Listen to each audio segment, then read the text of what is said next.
Hello guys, welcome back to my new vlog video. So आजको भ्लगमा तपाईँहरूलाई चाहिँ स्वागत छ। अनि आज चाहिँ मैले एकदमै धेरै लामो समयपछि भ्लगहरू गर्न आँटेको छु। भ्लगहरू के कस्तो हुन्छ प्लिज सुरुदेखि अन्त्यसम्म अवश्य हेर्नु होला। अनि मैले चाहिँ भिडियोहरू युट्युबको लागि भिडियोहरू नबनाएको लगभग भयो होला 1-1.5 वर्ष नै भइसक्यो होला। अनि त्यो बिचको समयमा चाहिँ मेरो आफ्नै पर्सनल प्रब्लमको कारणले गर्दाखेरि भिडियोहरू बनाउन पाइएन। कहिले कसो अब भिडियो बनाउँछु भन्दा पनि टाइम मिलेन। अनि त्यसैले आज चाहिँ मैले एकदमै धेरै लामो समयपछि लगभग अब युट्युब हिस्टोरी गरेर चेक गर्ने हो भने मेरो पुरानो भिडियो हेरेर चेक गर्ने हो भने त 1.5 वर्षदेखि माथि भइसक्यो होला। अनि आज चाहिँ मैले भिडियोहरू बनाउन आँटेको छु।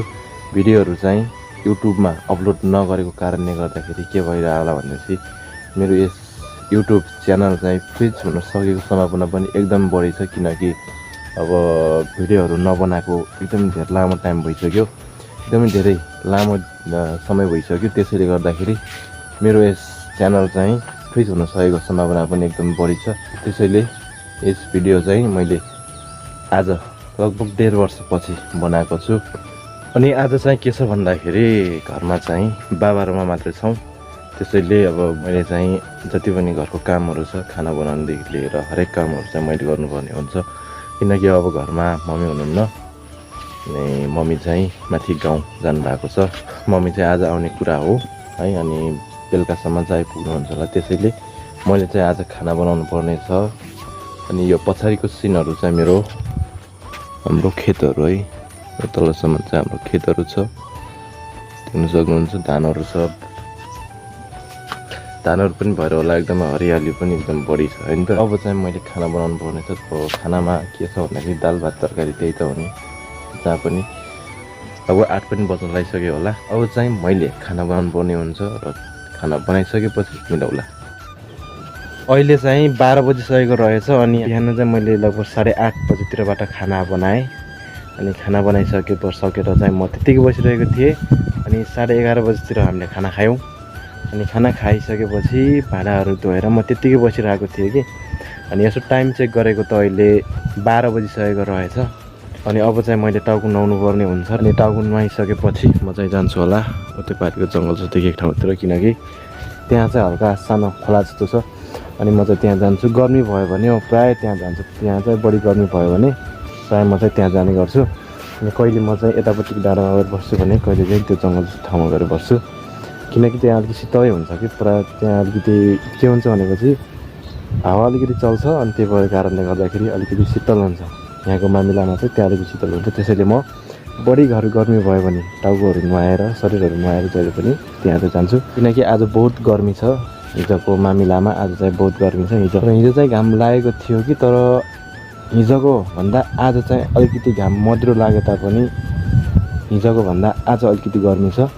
र हिजो चाहिँ अलिकति बढी चर्को घाम लागेको थियो, तर यस्तो गर्मी चाहिँ हिजो थिएन। त्यसैले अब चाहिँ मैले नुहाउनु पर्ने हुन्छ। नुहाइसकेर म चाहिँ त्यहाँ जान्छु होला। अनि अहिले चाहिँ म टाउकोहरू नुहाएर पनि आएको छु यता शीतलतिर बस्नको लागि। अनि के छ भन्दाखेरि आज बहुत गर्मी छ कि। आज हिजोको जस्तो टाठो घाम लागेको छैन, तर पनि आज बहुत गर्मी छ। त्यही भएर म त यता शीतलतिर बस्न आएको। जति पनि यो हरियो देखिएको छ नि मेरो पछाडि अगाडि, जति पनि सब धान हो कि धान, सबै धानहरू हो। अनि म त अब जान लागेको जङ्गल जस्तो देखिएको ठाउँमा। त्यहाँ चाहिँ एउटा सानो खोला जस्तो छ। म चाहिँ त्यहीँ बस्न जान आँटेको। बस्न भन्दा पनि त्यहाँ गएर चाहिँ मलाई बस्न अलिक ठिक लाग्छ। किनकि त्यहाँ छ नि घामैदेखि छिर्दैन कि एउटा पनि घामै छिर्दैन। त्यसैले म चाहिँ प्रायः त्यहाँ जाने गर्छु। अनि त्यसपछि अहिले देखाउँला म। भित्र चाहिँ पुरा यस्तो छ कि म चाहिँ आएको अघि यताबाट आएको म। अनि यहाँ चाहिँ पुरा यस्तो छ। अनि तपाईँलाई जुन मैले हल्का खोला जस्तो भनेको थिएँ नि त, त्यहाँ चाहिँ यो पानी आज यत्रो आएको रहेछ। म चाहिँ यहाँ आएर जहिले पनि बस्ने ठाउँ चाहिँ मेरो कुना भन्दाखेरि यहाँ यस्तो बसेको थियो बस्थेँ। तर म आज 4-5 दिनपछि आएको। यहाँ पुरा यस्तो बाँस काटेर यस्तो बनाएर राखिदिएको रहेछ। अब चाहिँ मैले जुन यो बाँस छ नि त, यसलाई चाहिँ हटाउनु पर्ने हुन्छ। किनकि त्यहाँ चाहिँ मेरो बस्ने ठाउँ हो। अस्ति चाहिँ रातैभरि पानी परेको कारणले गर्दाखेरि यता चाहिँ पुरा हिलो छ। यता चाहिँ पुरा हिलो छ। त्यही भएर अब बस्नु पनि मिल्दैन। यहाँ पानी आएको थियो नि त, त्यो भएर यति सानो खोला पनि यसलाई चाहिँ नागेर यहाँ माथिबाट यता छिर्छ कि यो यता खेततिर।